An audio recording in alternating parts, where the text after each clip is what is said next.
I said a few weeks ago that if you did not believe in the doctrine of original sin, you have never raised a 2-year-old. I will change that a bit today because I thought about it again, and I will say that if you don't believe in original sin, you have never driven on 70 and 270. Amen? Yes.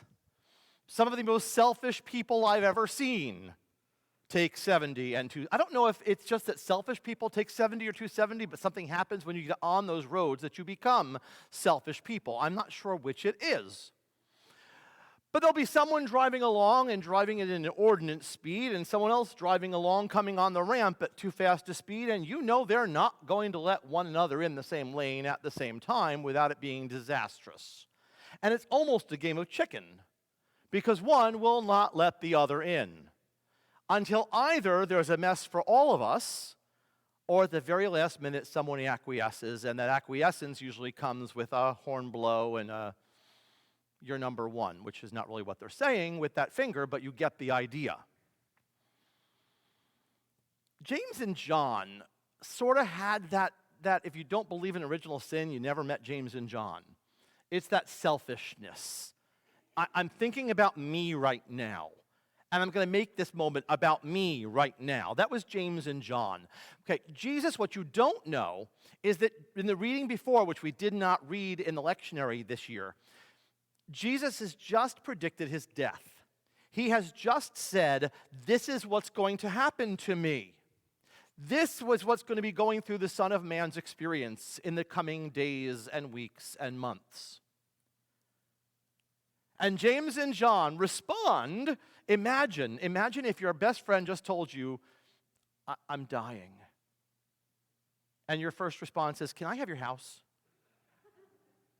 I mean, seriously, thank you. I appreciate it. What are you leaving me? That's James and John, right?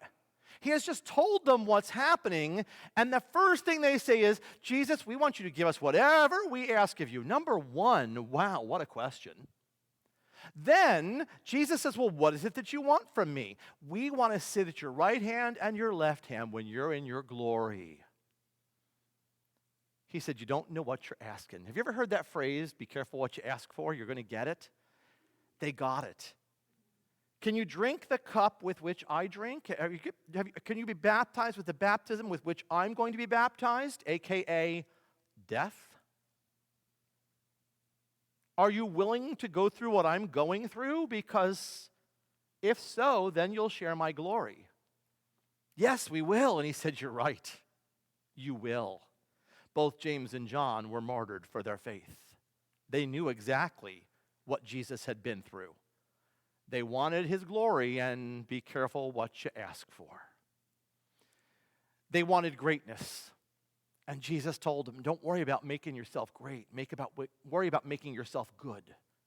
Worry about being a servant of others. And I want to share that idea of servanthood just a little with you today, because I think there's a few things that a servant must have. A servant must have a servant's heart. A servant's heart is a heart that belongs to Christ and reflects God's love in the world around us. I read the story of George, a very compassionate and loving man who was known for his faith and known for giving to others. George lived a life that people knew reflected God's presence. George was in the hospital for a very long time. He was dying. And while his children were there one day, the president of the hospital stopped by. He and George had known each other, and he paid him a visit.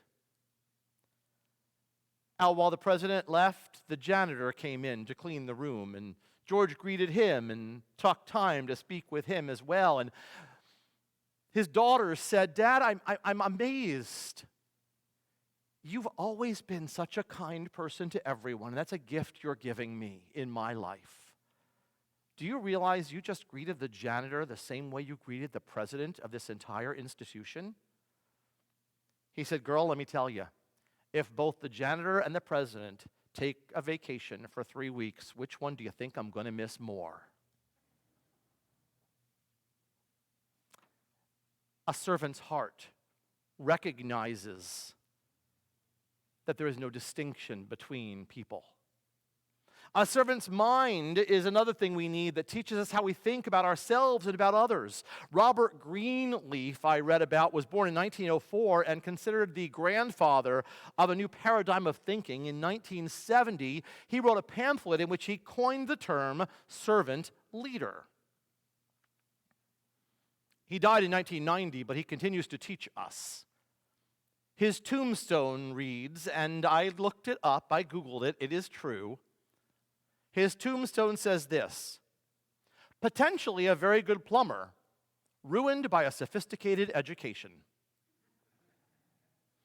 Robert Greenleaf knew that being great did not necessarily mean you would be good.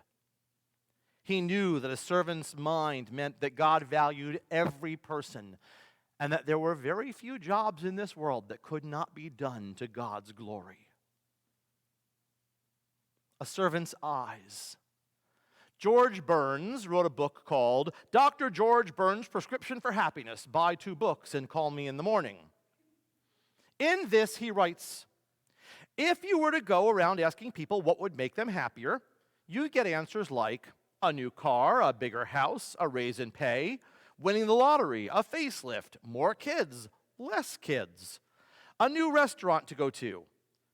Perhaps no one in 100 would say the chance to help someone else. And yet, that is ironically what brings happiness most of all. I don't know Dr. Jonas Salk, George Burns wrote, but after what he's done for us with his polio vaccine, if he isn't happy, he should have that brilliant head of his examined. Of course, not all of us can do what he did. I know I can't do what he did. He beat me to it. But the point is this. It doesn't have to be anything extraordinary. It can be working for a worthy cause, performing a needy service, or just doing something that helps another person. Let me add my own personal note. Jonas Salk, you may not know, who invented the polio vaccine, purposely never had it patented because he wanted it to be free and available to all. That's servant leadership. And I'm absolutely sure if you go to the owners of Pfizer and Moderna and Johnson & Johnson, they've done the exact same, aren't you? I'm sure they've not made a penny. One of the writers I read this week referred to servant leaders, referred to Christian servants, said some people are parsley people. You know parsley, right? Nobody asks for a plate of parsley. But when you put just a sprig of parsley in the right place, it makes everything around it look just that much nicer, doesn't it? Parsley people are those people who exist so that the people around them can look just a little better. I love that term. Finally, we talk about a servant's touch. A servant sees the need and reaches out to make the difference that needs to be made in whatever way they can do it. I read a story about a nurse in an ICU that saw a young man outside of a room. And she grabbed him and she said, come with me. And she brought him inside the room and she saw the man laying in the bed and the man was actively dying. And she said, John, here's your son. And John was near death and not really able to do much responding, but he tried to open his eyes and he reached out and she put the man's hand in John's hand and the man grabbed the hand and he clenched it and felt his son's presence. And so the man just sat and held the dying man's hand and for several hours was present with him and watched him die. When John died, the nurse came in and she said, I am so very, very sorry for the loss of your father. The man said, he wasn't my father. She said, well, why are you in here? She says, well, I was in the hallway waiting with my family, and you called me in, and he obviously wanted his son who couldn't be here, and I knew that he couldn't tell that it wasn't him. So the only gift I could give a dying man was to hold his hand and let him have his son one last time. That's a servant's heart. Reaching out, filling the need and touching people's lives in whatever little way we can. The Indian poet Rabindranath Tagore is the only figure in history who's ever written the words to two national anthems, India's and Bangladesh's. And he won the first non-Westerner to win the Nobel Prize for Literature in 1913. I'll leave you with his words. I slept and dreamt that life was joy. Then I awoke and realized that life was service. Then I went to work, and lo and behold, I discovered that service is joy. Amen.